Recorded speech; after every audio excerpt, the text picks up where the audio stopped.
अस्सलाम वालेकुम everyone, welcome to sports room. मैं हूं आपका मेज़बान नजीबुल हसनैन। पाकिस्तान और बांग्लादेश के दरमियान सीरीज़ का तीसरा और आखिरी T20 मैच जारी है और जैसे कि आप जानते हैं कि 2-0 से बांग्लादेश ने पाकिस्तान को पहली बार T20 सीरीज़ में शर्मनाक शिकस्त दी है। लेकिन इस बार पाकिस्तान टीम जो है वो पहले बैटिंग करते हुए टॉस बांग्लादेश ने जीता है, पाकिस्तान को बैटिंग की दावत दी 71 फॉर 0। साहब ज़्यादा फरहान 29 बॉलों पे 50 करने में कामयाब हो गए। पता नहीं इस लड़के का क्या कसूर है कि इसको टाइमली मौका क्यों नहीं मिलता जब ये इतना प्रूव कर चुके हैं, इतनी अच्छी फॉर्म में है। साइम अयूब 13 बॉलों पे 15 रन पे 7 खड़े हैं, कोई खिलाड़ी आउट नहीं है, इस पर हम बात करेंगे। लेकिन आज की जो बड़ी खबर है सबसे पहले उसकी तरफ बढ़ते हैं कि भारत की हरधर्मी बरकरार। एशिया कप के इनेकाद का मामला फिर लटक गया है। मोहसिन नकवी की ज़ेर सदारत इजलास बगैर किसी नतीजे के ख़त्म हुआ। इस पर बात करने के लिए आज स्पोर्ट्स कॉरेस्पॉन्डेंट शाहिद हाशमी साहब हमारे साथ है। शाहिद साहब अस्सलाम वालेकुम। वालेकुम अस्सलाम। शाहिद साहब, ये क्या सिचुएशन चल रही है? कभी लगता है कि बिल्कुल हो जाएगा, कभी लगता है कि एक डेडलॉक है, हालात इतने अजीब से चल रहे हैं, कहाँ किस करवट बैठेगा ये ऊँट? नहीं, एशिया कप हो जाएगा और इसलिए कि इंडिया के ऊपर अब प्रेशर है। इंटरनेशनल कम्युनिटी उनसे ये कहती रहती है कि आप पाकिस्तान से नहीं खेलते, आप पॉलिटिक्स मिक्स करते हैं स्पोर्ट्स में, तो एशियन लेवल पे अब वो इस चीज के मुतामिल नहीं हो सकते। पहले वो मीटिंग में आने के लिए भी तैयार नहीं थे, वो मीटिंग ढाका से हटाना चाह रहे थे, लेकिन मोहसिन नकवी की कोशिशें हैं, वो अफगानिस्तान भी गए, वो इंडोनेशिया भी गए, वो मुख्तलिफ ममालिक में अपनी बहैसियत वजीर दाखिला जो एक्टिविटीज थी वो करने गए, लेकिन साथ ही साथ उन्होंने अफगानिस्तान में भी अपना असर रसूख इस्तेमाल किया। अफगानिस्तान उस मीटिंग में आ गया, श्रीलंका उस मीटिंग में वीडियो लिंक से आ गया और भारत भी आ गया। तो ये सारे मेंबर्स को कन्विंस करना बड़ी जीत है पाकिस्तान की। और भारत ने जाहिर है अपना तसल्लुत तो मनवाना है, अपना पावर तो मनवाना है। उनके जो रिप्रेजेंटेटिव थे इस मीटिंग में वीडियो लिंक के जरिए, राजीव शुक्ला, उन्होंने कहा हम अपनी गवर्नमेंट से पूछेंगे कि हम पाकिस्तान के साथ इन हालात में खेल सकते हैं या नहीं खेल सकते, और आया हम एशिया कप की मेजबानी करना चाहते हैं या इसे अबू धाबी और दुबई शिफ्ट कर दिया जाए। तो इन सारी चीजों के लिए अब वो 2-3 दिन का वक्त लेंगे, लेकिन मुझे लग रहा है कि एशिया कप की डेट्स आइंदा पीर तक आ जाएंगी और सारा शेड्यूल कंफर्म हो जाएगा। अच्छा, जाहिर है एशियन क्रिकेट काउंसिल के सदर इस वक्त मोहसिन नकवी हैं और उन्होंने मीडिया से बातचीत की और उन्होंने कहा कि भारत से बातचीत चल रही है, मामला सॉल्व हो जाएगा। क्या कहना था उनका, वो भी आपको दिखाते हैं। With BCCI, we will announce it soon. All the members who are standing here, it's again the teamwork. Several countries were not able to come to Dhaka. It happens every time. The point is, which is good for ACC, that all 25 members participated today in the meeting. It's more ACC and BCCI. I'm very much hopeful that we will resolve the pending issues and we will have the Asia Cup also. जी शाहिद भाई, बात वही है कि इजलास से पहले भी जहां खड़े थे मोर और लेस वहीं खड़े हुए। नहीं, ऐसा नहीं है। पाकिस्तान की कोशिशों से मोहसिन नकवी हैं, वहाँ पे सलमान नसीर भी 3-4 दिन से मौजूद थे, उन्होंने भी सारी एफर्ट्स की। ओमान क्रिकेट एसोसिएशन ने बड़ा इसमें पार्ट प्ले किया इंडिया को कन्विंस करने के लिए। अगर हम वहाँ पे 2 कदम पीछे चले जाते हैं, अगर इंडिया और श्रीलंका इस मीटिंग को अटेंड ना करते, लेकिन इंडिया ने न सिर्फ मीटिंग अटेंड की बल्कि अपना मौक़िफ़ भी इख्तियार पेश किया। उनके ऊपर भी जाहिर प्रेशर होता है, बीसीसीआई के जो ओहदेदार होते हैं जैसे राजीव शुक्ला हैं, जय शाह हैं, कि उनको अपनी गवर्नमेंट को, अपने लोगों को जवाब देना होता है, अपने मीडिया को जो बड़ा हार्ड हिटिंग मीडिया है उसको जवाब देना होता है कि क्यों हमने एकदम से मीटिंग में तैयार हो गए और एशिया कप में खेलने के लिए तैयार हो गए। हम ये सारी चीजें प्रोसेस करें, कार्रवाई करें कि जी नहीं, हमने अपनी गवर्नमेंट से पूछ लिया, गवर्नमेंट ने हमें क्लियर कर दिया। तो इन चीजों में टाइम लगता है। मेरे हिसाब से हम खड़े नहीं उसी जगह पे, बल्कि हमने 2 कदम आगे एक जगह ली है। बहुत से लोगों को ये फियर भी था कि इस मीटिंग में इंडिया नहीं आएगा, तो इंडिया आ भी गया और बात काफी आगे बढ़ी है। ठीक है, बहुत बहुत शुक्रिया। शाहिद हाशमी साहब हमारे साथ थे और इस इजलास के हवाले से कर रहे थे। मूविंग ऑन, मैच की बात करते हैं जहां ऑब्वियसली अब कुछ ऐसा फर्क तो पड़ता नहीं है। सीरीज पाकिस्तान हार चुका है। 82 फॉर 1 आउट होने वाले खिलाड़ी हैं साइम अयूब, 15 बॉलों पर 21 रन किए हैं। बट साहबजादा फरहान एज ऑलवेज, ये मैं दोबारा कहूंगा, एज ऑलवेज एक्सेप्शनल खेल रहे हैं। जो उनके साथ नाइंसाफी होती है उस पर कोई सवाल पूछने वाला नहीं है। और जहां तक नाइंसाफी की बात है तो वो बहुत ज्यादा नाइंसाफी सुफियान मुकीम के साथ भी हो रही है, क्योंकि आज भी जो 2 तब्दीलियां की हैं पाकिस्तान टीम में, वो फ़खर की जगह साहबजादा आए हैं और खुशदिल की जगह हुसैन तलत आए हैं। एज़ यूजुअल मोहम्मद नवाज़ जो कि बिना किसी परफॉर्मेंस के टीम का हिस्सा बने थे, वो आज अपना तीसरा मैच भी खेल रहे हैं कुछ कारकर्दगी किए बगैर। तो ये तो सिलसिला चल ही रहा है। इस वक्त हमें पाकिस्तान टीम के फॉर्मर ऑलराउंडर यासिर अरफात ने ज्वाइन किया है। यासिर की बड़ी गहरी नज़र रहती है तमाम मैचेस पर, उनसे इस बारे में बात करते हैं। यासिर, सीरीज़ हम हार गए, ऑब्वियसली ये तो आखिरी मैच है, इसका कोई फ़ायदा नहीं है, लेकिन पाकिस्तान बांग्लादेश से सीरीज़ हारा, आपके ख्याल में ज़िम्मेदार कौन है? सबसे पहले तो अस्सलाम वालेकुम नजीब, बहुत शुक्रिया आपका, और माजरत कि मैं आज शो जो है ये ग्राउंड से कर रहा हूँ, क्रिकेट ग्राउंड से कर रहा हूँ। देखें, जो आपका सवाल है कि पाकिस्तान ये जो सीरीज़ हार चुका है और इसकी ज़िम्मेदार कौन है, या जो क्या रीज़न सी पाकिस्तान के सीरीज़ हारने की। देखिए, तो सबसे पहले बड़ा ही दुख होता है और अफसोस होता है कि पाकिस्तान की क्रिकेट जिस नहज पर आ चुकी है, जिस लेवल पर आ चुकी है अब, कि जहाँ पर आप एक निस्बतन हल्की टीमों के आप, ये अभी ऐसा नहीं है कि ऑस्ट्रेलिया, साउथ अफ्रीका या इंडिया जैसी टीमों के खिलाफ, टॉप वाली टीमों के खिलाफ आप मैचेस हार रहे हैं या सीरीज़ हार रहे हैं। आप छोटी छोटी टीमों से हार रहे हैं, और उसकी बहुत सारी रीज़न्स हैं, बहुत सारी वजूहात हैं जिसकी वजह से पाकिस्तान इस तरीके की क्रिकेट खेल रहा है। देखें, मैं बाकी चीज़ों पे तो नहीं जाऊंगा, मगर इस पर्टिकुलर सीरीज़ की अगर आप बात करें तो सबसे पहले तो मैं ये इसका वेरी सिंपल आंसर कि वो लोग हमसे अच्छी क्रिकेट खेले हैं। उनकी जो अप्रोच थी, कंडीशंस को असेस करना, उनके बॉलर्स, उनके जो बैट्समैन हैं, जिस तरीके से उन्होंने क्रिकेट खेली है, वो एक से ज़्यादा एग्रेसिव क्रिकेट उन्होंने खेली है। ये सिर्फ यहाँ ये जो खिलाड़ी हैं, ये तीसरी सीरीज़ खेल रहे हैं लगातार।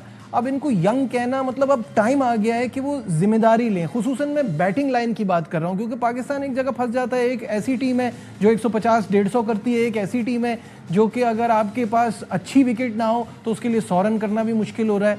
तो ये तो बैटिंग लाइन तो काफ़ी नाकाम हो रही है। सिलेक्शन की भी आप अगर आप बात करें, उसमें भी आप देख सकते हैं कि जिस तरीके से लड़कों को खिलाया जा रहा है, और टीम की जो सिलेक्शन होती है उसमें बहुत सारी ऐसी चीज़ें हैं कि जिसकी वजह से आप कह सकते हैं कि पाकिस्तान की टीम का जो राइट कम्बिनेशन है वो नहीं बन रहा।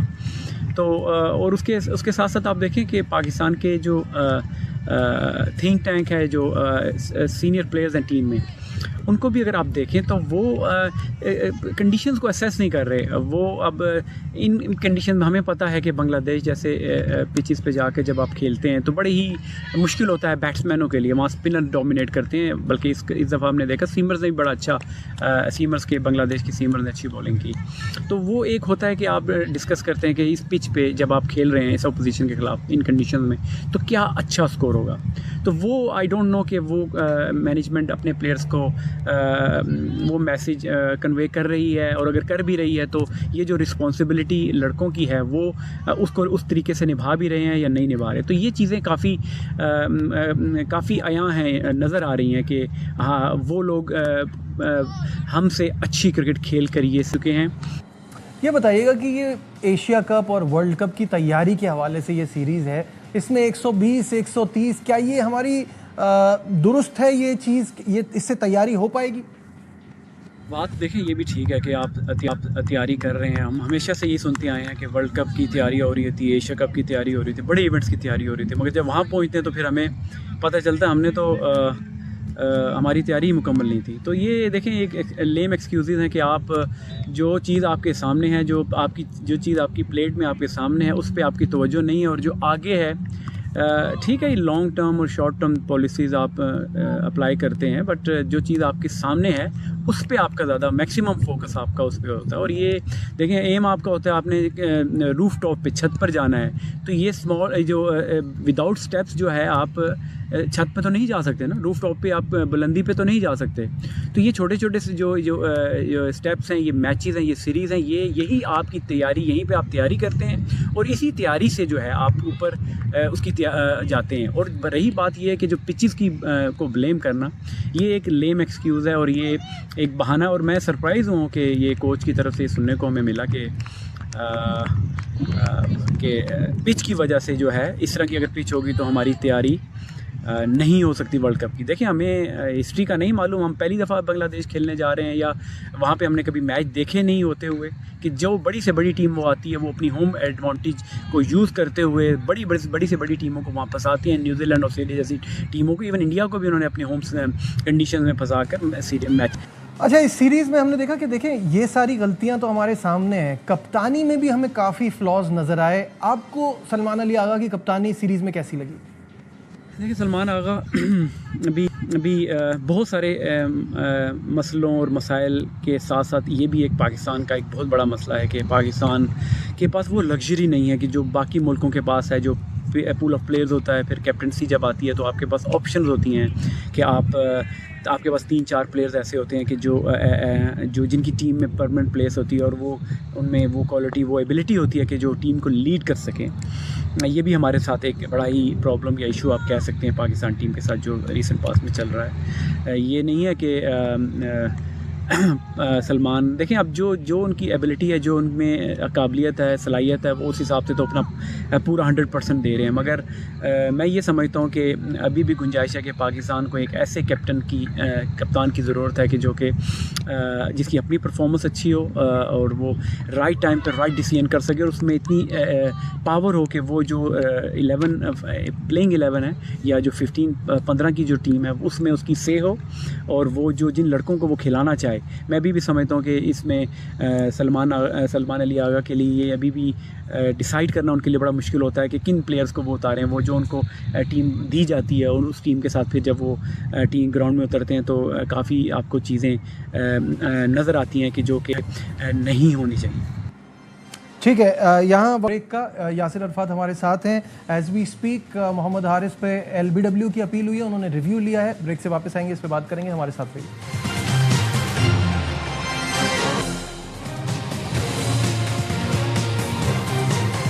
Glad to have you back once again to Sports Room। और ब्रेक पे जाने से पहले हम बात कर रहे थे कि रिव्यू लिया है मोहम्मद हारिस ने और स्क्रीन पर भी अगर आप देख सकें तो आपको इस बात का अंदाज़ा हो जाएगा कि स्पाइक आया है बीच में और ये एम्पायर जो है काफ़ी देर लगी इसका डिसीजन आने में, लेकिन this is clearly not out. तो ये है पोजीशन। एक बार फिर बढ़ते हैं यासिर अरफात की तरफ।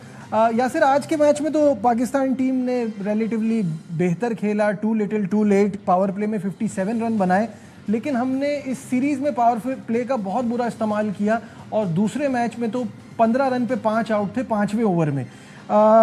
जब बड़ी टीमें आएंगी तो फिर हम क्या करेंगे? उनके खिलाफ खेलेंगे तो फिर क्या परफॉर्मेंस होगी?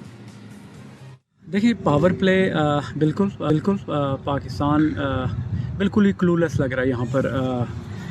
जिस तरीके की क्रिकेट खेल रहा है, बैटिंग तो बिल्कुल ही रिस्पॉन्सिबिलिटी शो नहीं कर रही। और पावर प्ले में देखें, अगर आपकी तकरीबन आधी टीम अगर आपकी आउट हो जाए तो आप किस तरह उस मैच में, ऑल्दो फ़हीम अशरफ ने एक एक्स्ट्राऑर्डिनरी इनिंग नीचे जाके खेली, मगर उसके बावजूद भी बैट्समैनों को जिस तरह आपने शुरू में जिक्र भी किया कि इन लड़कों को इतने चांसेस मिल चुके हैं और 3 सीरीज़ें इनको मिल चुकी हैं, तो अब एटलीस्ट इन प्लेयर्स को रिस्पॉन्सिबिलिटी लेनी पड़ेगी। मगर देखें, आप जब वो स्किल कैंप लगा था जाने से पहले, ठीक अच्छे इस तरह के कैंप्स लगने चाहिए स्किल के, मैं हमेशा इसके हक़ में होता हूँ, मगर वहाँ पर जिस तरीके से इन लोगों को सिर्फ पावर हिटिंग के बारे में ही बताया जा रहा था। देखिए पावर हिटिंग ही नहीं है T20 क्रिकेट में, थोड़ी सी सेंसिबल कंट्रोल एग्रेशन के साथ आपको बैटिंग करनी पड़ती है। आपको कंडीशंस को, मैंने पहले जिस तरह बात की कि मैंने कहा कि आप पिचेस को जिस तरीके से आपको असेस करना पड़ता है, आपको कंडीशन को आपको देखना पड़ता है। अगर अर्ली ऑन आपकी 1-2 विकेट्स गिर जाती हैं तो आप थोड़ा बैकफुट पे आ जाते हैं, थोड़ा सा डिफेंसिव पे आ जाते हैं। 1-2 ओवर आप सेंसिबल बैटिंग करते हैं, उसके बाद फिर जाके आप एक अच्छी पार्टनरशिप के बाद प्लेटफॉर्म के बाद फिर अपने जो टेल एंडर, जो नीचे लोअर मिडल ऑर्डर बैट्समैन आपके होते हैं, उनके लिए एक ऐसा प्लेटफॉर्म छोड़ कर जाते हैं कि ताकि वो आके वहाँ से एग्रेसिव या अटैकिंग क्रिकेट खेलें। मगर आपकी जब टीम 15 रन पे या 20 रन पे आपकी पावर प्ले में अगर आपकी आधी टीम आउट हो जाती है तो बाकी आने वाले प्लेयर्स के लिए वो फील होता है। साइम अयूब के हवाले से लोग पूछना चाहते हैं कि ऑस्ट्रेलिया के खिलाफ और साउथ अफ्रीका के खिलाफ इतनी ज़बरदस्त परफॉर्मेंस, लेकिन जब वो इंजरी के बाद आए ना तो उस तरह की फॉर्म में नहीं है। आज उन्होंने खैर 21 रन किए, ये भी काफ़ी बड़ा स्कोर है, वो बीच में ये भी नहीं कर पा रहे। साइम के हवाले से क्या कहेंगे? देखें, साइम अयूब की मैं समझता हूँ कि पिछले अगर कुछ सालों में अगर पाकिस्तान को एक टैलेंटेड, एक अच्छा प्लेयर, यंगस्टर अगर मिला है जो कि सिस्टम के थ्रू आया है, वो साइम अयूब है। और उन्होंने ऑल्दो उनको चांसेस शुरू में काफ़ी मिले और वो सक्सेसफुल उस तरीके से कामयाबी उनको नहीं मिली। मगर अगर आप देखें रिसेंट पास में इंजरी से पहले अगर आप देखें उनकी परफॉर्मेंस बहुत अच्छी, साउथ अफ्रीका जैसे मुल्क में मुश्किल कंडीशन में जाके उन्होंने परफॉर्म किया। अनफॉर्चुनेट था कि वो इंजर हो गए, मगर वहाँ पे जो काम था वो वहाँ पर जो है वो वहाँ पे पाकिस्तान क्रिकेट बोर्ड को थोड़ा सा, ऑल्दो उन्होंने बेस्ट ऑफ द बेस्ट उनको उनकी सर्जरी यहाँ पे करवाई, मगर उसके साथ साथ ये देखें कि उसकी जो रीहैब है, जो उससे भी इंपॉर्टेंट चीज़ होती है, उसमें मैं समझता हूँ कि पाकिस्तान क्रिकेट बोर्ड थोड़ा सा लैग कर गया उन्होंने। क्योंकि हमारे देखें हाई परफॉर्मेंस सेंटर नाम तो है NCA है, मगर वहाँ पर क्या इस लेवल के, इस पाए के वहाँ पे फिजियोज या डॉक्टर्स मौजूद हैं कि जो उनके रीहैब के लिए करें? मैंने तो यही बल्कि देखा, बल्कि आपने भी सोशल मीडिया पे देखा कि इंजरी सर्जरी के बाद वो यहाँ पे कुछ अरसा रहे, जो मैं समझता हूँ कि वो थोड़ा सा गलती होगी, बजाय उनको यहाँ पे रखने के उनको पाकिस्तान जल्दी और सर्जरी के बाद और वहाँ NCA में उनकी रीहैब होता, प्रॉपर रीहैब होता, तो जिसकी वजह से वो एक मुकम्मल फिट होकर आते। अभी भी मैं समझता हूँ पाकिस्तान सुपर लीग में भी वो आए, मगर वो फिटनेस भी उनकी वो नहीं लगी और उनकी वो फॉर्म है वो भी वापस नहीं आई। अच्छा ये बताइएगा, नए हेड कोच की सरबराही में हमने देखा है कि हम ऑलराउंडर्स पे बहुत ज़्यादा भरोसा कर रहे हैं, भर लिए हैं टीम में। आप खुद भी एक ऑलराउंडर हैं, तो आप हमें ये ज़्यादा क्लियरली बता सकते हैं कि वो जो न्यूजीलैंड वाला माइंडसेट आ गया है कि ऑलराउंडर्स हैं, या आपको लगता है कि स्पेशलिस्ट की तरफ जाना चाहिए? ये बिल्कुल नहीं, मैं भी इसके हक़ में नहीं हूँ कि आप पूरी टीम में ही ऑलराउंडर की भरमार कर दें और आपके पास स्पेशलिस्ट ना हो। क्योंकि देखें, आप ये फ्रेंचाइज क्रिकेट में तो ये चल सकता है जहाँ पे आपको वीकर ऑपोजिशन, कुछ टीमें आपको वीकर मिल जाती हैं, वहाँ पे आपका गुजारा चल जाता है, मगर आप इंटरनेशनल लेवल पे आप ऐसे नहीं कर सकते कि स्पेशलिस्ट प्लेयर्स के साथ आपको जाना चाहिए। ठीक है, एक आधा ऑलराउंडर, एक या दो, मैक्सिमम 2 ऑलराउंडर्स आप डालें, जो कि वो पूरे बॉलर और पूरे बैट्समैन हो, कि जो अगर फर्स्ट ग्रुप बॉलर है तो वो आके 7वें या 7वें 8वें नंबर पर आकर आपको मैच जिता सके, और अगर कोई बॉलर है तो वो इस तरह वाइस वर्सा बैट्समैन है तो वो बॉलिंग कर सके आपके लिए। मगर ये है कि देखिए, आपको जब स्पेशलिस्ट आपको ओपनर्स चाहिए होते हैं पावर प्ले की, जिस तरह शुरू में हमने बात की कि आपके आपने स्टाफ पावर प्ले में आपके पास नहीं, जब आपके पास स्पेशलिस्ट होते हैं। ठीक है, बहुत बहुत शुक्रिया। यासिर अरफात हमारे साथ थे। पाकिस्तान का स्कोर 86 फॉर 1। आज के प्रोग्राम में बस इतना ही। दीजिए अपने मेज़बान नजीबुल हसनैन को इजाज़त। अल्लाह हाफ़िज़।